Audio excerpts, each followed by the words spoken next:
নমস্কার, দেখছেন talk to Bangla. আমি অভিষেক রয়েছে আপনাদের সাথে। এই মুহূর্তে যে খবর নিয়ে উপস্থিত হয়েছি, চন্দ্রবাবু নাইডুর চাপে কি এবার সরাসরি দেশের স্বরাষ্ট্রমন্ত্রীর পদ যেতে পারে, অর্থাৎ দেশের স্বরাষ্ট্রমন্ত্রী কি এবার অন্য কোনো ডিপার্টমেন্টে চলে যেতে পারেন, তেমন একটা প্রেক্ষাপট তৈরি হচ্ছে। তার কারণ যা খবর উঠে আসছে মারাত্মক। তার কারণ যে ডিএমকে দূরত্ব বজায় রাখছিল, যে ডিএমকে ডিলিমিটেশন বিলের মাধ্যমে কোনো মতেই সহমত পোষণ করছিল না, সেই ডিএমকে কে বা সরাসরি মন্ত্রী পদ অফার করা হচ্ছে, তেমন খবর উঠে আসছে সূত্র মারফত। গুরুত্বপূর্ণ প্রেক্ষাপট, অর্থাৎ মনসুন সেশন শেষ হয়ে গিয়েছে, কিন্তু কোনো মতেই কিন্তু ভারতীয় জনতা পার্টির যে অপারেশন সেটা শেষ হয়ে যায়নি।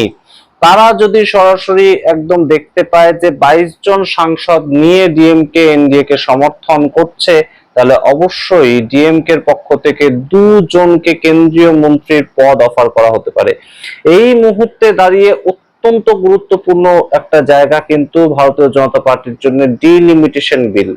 এবং delimitation bill, one nation one election bill, অনেক সূত্রে একদম বাধা রয়েছে বিভিন্ন বিলগুলো, কিন্তু গুরুত্বপূর্ণ জায়গাটা যে ডিএমকে তাদেরকে কি এবার সরাসরি মন্ত্রী পদ অফার করার মাধ্যমে এনডিএ তে সামিল করাতে চাইছে ভারতীয় জনতা পার্টি, সেটা যেমন একটা খবর। অন্যদিকে এই ঘটনা যদি ঘটে, তাহলে চন্দ্রবাবু নাইডু কিন্তু সরাসরি এটার থেকে দূরত্ব বজায় রাখছেন। তার কারণ এত বছর ধরে সমর্থন করে 16 জন সাংসদ দিয়ে চন্দ্রবাবু নাইডুর কপালে জুটলো মাত্র একজন কেন্দ্রীয় মন্ত্রীর পদ।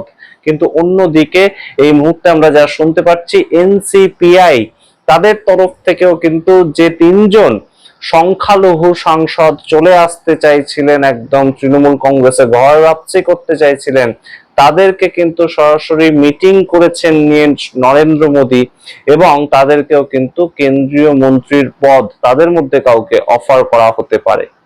গুরুত্বপূর্ণ প্রেক্ষাপট, তার কারণ সম্পূর্ণ এই যে এনসিপিআই তাদের মধ্যে থেকে দুজন এবং ডিএমকে এর পক্ষ থেকে যদি দুজনকে অফার করা হয় কেন্দ্রীয় মন্ত্রীর পদ, তাহলে অবশ্যই চন্দ্রবাবু নাইডু যে মুখ বুঝে সেটাকে মেনে নেবেন সেটা তো হতে পারে না।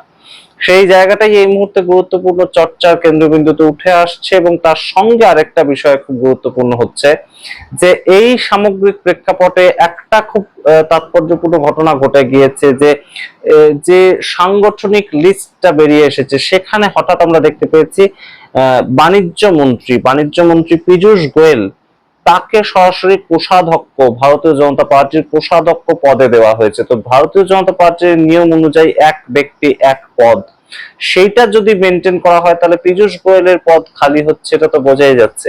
এবং সেই জায়গা থেকেই কিন্তু এই মুহূর্তে বড় সড় জল্পনা চলছে যে এই পদেই কি সরাসরি আসতে পারেন দেশের স্বরাষ্ট্রমন্ত্রী অমিত শাহ, অর্থাৎ স্বরাষ্ট্রমন্ত্রীর পদে কি নতুন কাউকে বসানো হতে পারে ডিএমকে পার্টির তরফ থেকে।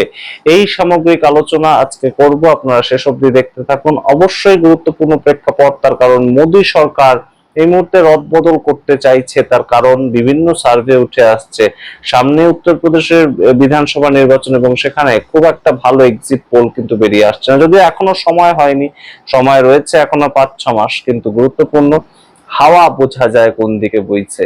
এবং সেই জায়গাটাই কিন্তু বড় সড় একটা রদ বদলের ছবি উত্তরপ্রদেশে। তাই মোদী সরকার নড়ে চড়ে বসতে চাইছে, কোন কোন জায়গাগুলোয় একদম প্লাস্টার চটে গিয়েছে সেগুলোকে সম্পূর্ণ মেরামত করার চেষ্টা করতে চাইছে। শেষ পর্যন্ত দেখতে থাকুন এই ভিডিও স্কিপ না করে, এবং অবশ্যই কিছু ইনফরমেশন আপনাদের গুরুত্বপূর্ণভাবে দেব। এবং অবশ্যই যারা সাবস্ক্রাইব করেননি এখনো পর্যন্ত আমাদের চ্যানেল, তারা কাইন্ডলি সাবস্ক্রাইব করুন, এবং অবশ্যই জয়েন বাটন ক্লিক করে মেম্বারশিপ নিতে চাইলে প্রত্যেক ভিডিও ডেসক্রিপশন বক্সে আমাদের মেম্বারশিপ নেওয়ার জন্য লিংক থাকছে, সেটাতে ক্লিক করে আপনারা পেড মেম্বারশিপ নিতে পারেন। আপনাদেরকে জানাই যে এই মুহূর্তে সবচেয়ে গুরুত্বপূর্ণ যে জায়গাটা, দেশের স্বরাষ্ট্রমন্ত্রীর পদ। দেশের স্বরাষ্ট্রমন্ত্রীর পদ সেটা শেষ পর্যন্ত থাকবে তো, এই প্রশ্নটা এই মুহূর্তে উত্থাপিত হচ্ছে। তার কারণ দেশের স্বরাষ্ট্রমন্ত্রী চারিদিক থেকে তাকে ঘিরে ফেলা হচ্ছে। তার কারণ বিরোধীরা যখন তাকে একদম বারংবার প্রশ্নবাণে জর্জরিত করেছেন সংসদের অভ্যন্তরে, রাহুল গান্ধী বলছেন যে স্বরাষ্ট্রমন্ত্রী ডাইরেকশন না দিলে প্যালেট গান চলতে পারে না। ঠিক সেইভাবেই আমরা দেখলাম যে দিল্লি পুলিশ সরাসরি গিয়ে বলেছে যে আমাদের তরফ থেকে কিছু সিভিল ড্রেসে সাদা পোশাকের পুলিশ কর্মী মোতায়েন করা ছিল এবং তারাই কিন্তু দেখা গিয়েছিল যে লাঠিচার্জ করেছে। একদম সরাসরি বিহার পুলিশ এসে বলেছে সুপ্রিম কোর্টে যে আমাদের তরফ থেকে AK-47 চলেছে। তো এই ডাইরেকশন গুলো কে দিয়েছিল? এরা তো সবাই স্বরাষ্ট্র দপ্তরের আওতায় পড়ে, এবং সেই ডাইরেকশন গুলো কে দিয়েছিল? এই প্রশ্ন যখন উঠছে ঠিক তখনই একদম সরাসরি আপনারা লক্ষ্য করে দেখুন যে বাণিজ্য মন্ত্রী পীযূষ গোয়েল, তাকে আচমকা তার পদ থেকে সরিয়ে দেওয়ার মতন একটা প্রেক্ষাপট তৈরি করা হলো। তার কারণ তাকে ভারতীয় জনতা পার্টির সাংগঠনিক যে কোষাধ্যক্ষ সেই পদটা দিয়ে দেওয়া হলো, এবং বোঝাই যাচ্ছে যে তাকে তার পদ থেকে সরানো হবে। তাহলে কি এবার বাণিজ্য মন্ত্রী রূপে আমরা অমিত শাহকে দেখতে পাবো? এবং সরাসরি তিনি আর অ্যান্সারেবল থাকবেন না 20 তারিখ যে লাঠি চার্জ বা প্যারেড গান চার্জ হয়েছিল সেই ক্ষেত্রে। এই প্রশ্নটা একদিকে থাকছে, কিন্তু তার সঙ্গে গুরুত্বপূর্ণ সমীকরণের রাজনীতি। সমীকরণের রাজনীতিতে নরেন্দ্র মোদী সরকার এই মুহূর্তে বারংবার যে জায়গাটায় আটকাচ্ছে সেটা হচ্ছে যে সংখ্যার বিচারে তারা 360-এ পৌঁছাতে পারছে না, এবং 360-এ না পৌঁছালে ডিলিমিটেশন বিল পাস করানো যাবে না, এবং সেটা পাস না করালে কোনো মতেই কিন্তু 2029-এর লড়াইটা অতটা সহজ হবে না। এবং 543-এর মধ্যে ম্যাজিক ফিগার 272-এ পৌঁছায় 2024-এ তাদের যা সমস্যা তৈরি হয়েছিল 2029-এ সেই সমস্যা কয়েক গুণ বাড়বে, তেমনই কিন্তু অনেক পলিটিক্যাল অ্যানালিস্ট বলছেন। এবং 2027 সালে উত্তরপ্রদেশের ভোটের যা এক্সিট পোল এখন বেরিয়ে আসছে এই মুহূর্তে দাঁড়িয়ে, অগস্ট মাসে দাঁড়িয়ে, সেটা মারাত্মক। সেটাতে অবশ্যই হাত ছাড়া হচ্ছে উত্তরপ্রদেশ ভারতীয় জনতা পার্টি। এবং উত্তরপ্রদেশ যদি হাত ছাড়া হয় তাহলে দিল্লির মসনদে যে হাত ছাড়া হতে পারে সেটা কিন্তু সবাই বুঝতে পারছেন, এবং উত্তরপ্রদেশ ডিঙিয়ে দিল্লিতে যেতে হয় সবাই জানেন সেটা। তো সেই জায়গাটা কি কোথাও গিয়ে এই মুহূর্তে মেরামত করার চেষ্টা, এবং সেখান থেকেই অমিত শাহকে সরিয়ে দেওয়া, খানিকটা হলেও একটা কম গুরুত্বপূর্ণ পদ দিয়ে আপাতত তাকে একদম সরিয়ে দেওয়া, নজরের থেকে সরিয়ে দেওয়া, সেরকম একটা চেষ্টা আমরা জানি না। তবে অবশ্যই টিডিপি পার্টি কিন্তু একটা সমস্যা তৈরি করবে। তারা আগেই বলেছিল যে ছাত্র ছাত্রীদেরকে শুনতে হবে। ককরোচ জনতা পার্টি আন্দোলন যখন দানা বাঁধছিল তখনই টিডিপি পার্টির পক্ষ থেকে কিন্তু বলা হয়েছিল যে ছাত্র ছাত্রীদের বক্তব্য শুনতে হবে। আপনাদেরকে বলেছিলাম যে যেদিন সংসদ শেষ হলো 13 তারিখ, সেদিনও টিডিপি পার্টির একজন সাংসদ হঠাৎ করেই এনডিএর যে চা চক্র সেখানে হঠাৎ বলে ওঠেন যে অমিত শাহ যখন এলেন তখন তিনি তার স্টেটমেন্টটা পড়লেন না কেন? তার কাছে তো স্টেটমেন্ট ছিল বলেই তিনি ওম বিড়লাকে চিঠি লিখেছেন, তাহলে তিনি কেন স্টেটমেন্টটা পড়লেন না? এই যে একটা অসন্তোষের ছবি, সেটা কিন্তু সরাসরি বোঝাই যাচ্ছে যে অমিত শাহের সঙ্গে খুব একটা বনিবনা হচ্ছে না অন্তত অন্ধ্রপ্রদেশের টিডিপি পার্টির। এবং সেই গানটাই কিন্তু এই মুহূর্তে গুরুত্বপূর্ণ একটা জোর, যে যদি ডিএমকে একদম নতুন এসে তাদেরকে 2টো মন্ত্রী পদ অফার করা হয়, যদি ইন্ডিয়া অ্যালায়েন্স ছেড়ে আসা 20 জন সাংসদের মধ্যে তারা 2 জন কেন্দ্রীয় মন্ত্রীর অফার পান, তাহলে অবশ্যই আমরা যারা সরকার তৈরি করতে 2024 সাল থেকে সমর্থন করেছি, সাহায্য করেছি, তাদেরকে কেন একটা মন্ত্রিত্ব দেয়া হবে?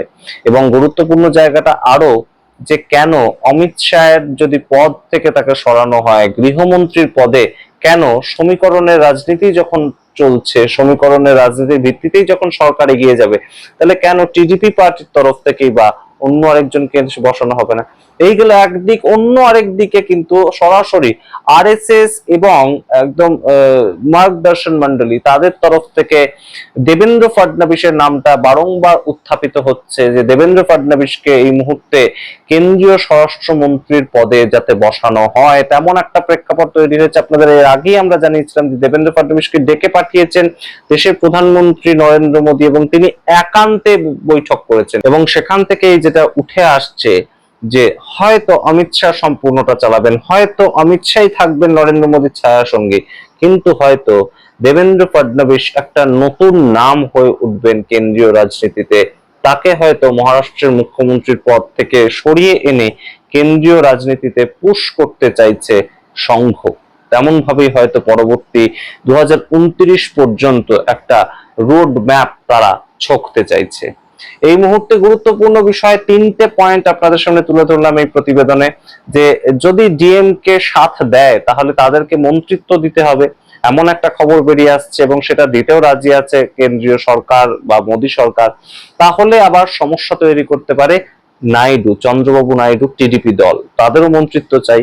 তারাও বলছে তাদের পক্ষ থেকে একদম স্বরাষ্ট্রমন্ত্রী পদে বসতে দেয়া হোক তাদের কাউকে। হয়তো চন্দ্রবাবু নাইডু নিজেই সেই পদে বসতে চাইছেন। অন্যদিকে আরএসএস এবং মার্গদর্শন মন্ডলী এই মুহূর্তে মহারাষ্ট্রের মুখ্যমন্ত্রী দেবেন্দ্র ফডনবিসকে নরেন্দ্র মোদীর উত্তরাধিকার হিসাবে দেখতে চাইছে এবং সেই ক্ষেত্রে হয়তো স্বরাষ্ট্রমন্ত্রীকে সরানোর একটা প্ল্যান।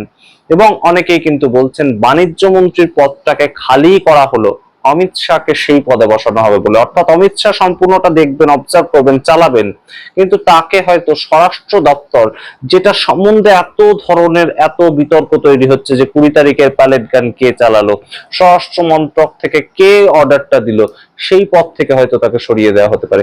আমরা জানি না, বিভিন্ন ধরনের ঘটনা উঠে আসছে, যা সূত্রের খবর বিভিন্ন জায়গা থেকে আমরা জোগাড় করতে পারি, আপনাদের সামনে প্রেজেন্ট করি। কখনো সেটা সঠিক হয়, কখনো সেটা হয় না, কিন্তু গুরুত্বপূর্ণ বিষয়টা হচ্ছে রাজনীতি যে কোনো মুহূর্তে যে কোনো ভাবে যে কোনো দিকে বইতে পারে। তো সেই জায়গাটাই এই মুহূর্তে তাৎপর্যপূর্ণ এবং অবশ্যই কেন্দ্রীয় রাজনীতিতে কিন্তু শাসক দল খুব একটা স্ট্রং নয়, ওপর স্ট্রং, অনেকটাই স্ট্রং, তাদের সংখ্যা উত্তরোত্তর বৃদ্ধি পাচ্ছে। এখন ডিএমকে সাপোর্ট করে দিলে তারা 340-এর বেশি পেরিয়ে যাবে, অর্থাৎ যে জায়গাটা তারা ভোটে জিতে আসতে পারেনি, যে জায়গাটা একদম 2/3 সংখ্যাটা তারা 2014 বা 2019-এ ভোটে জিতে করতে পারেনি, সেই জায়গাটায় তারা হয়তো একদম সরাসরি মালা গাঁথতে কাঁপতে কাঁপতে কাঁপতে তারা এগিয়ে যাবে। হয়তো তারা সেটা করেও ফেলবে 2026-এর পরবর্তী সময়ে যেভাবে তারা এগোচ্ছে, হয়তো সেটা হবে, কিন্তু গুরুত্বপূর্ণ অনেক ধরনের ইকুয়েশনের মাঝখানে কাজ করছে। আপনারা সামগ্রিক রিপোর্টটা কিভাবে দেখছেন অবশ্যই কমেন্ট বক্সে কমেন্ট করুন। দেখতে থাকুন টক টু বাংলা, অবশ্যই টক টু বাংলা ইউটিউব চ্যানেলকে সাবস্ক্রাইব করে দিন, ছড়িয়ে দিন টক টু বাংলা আপনাদের পরিচিত মহলে, এবং অবশ্যই জয়েন বাটন ক্লিক করে মেম্বারশিপ নিলে আমরা এগিয়ে যেতে সাহস পাবো। ধন্যবাদ।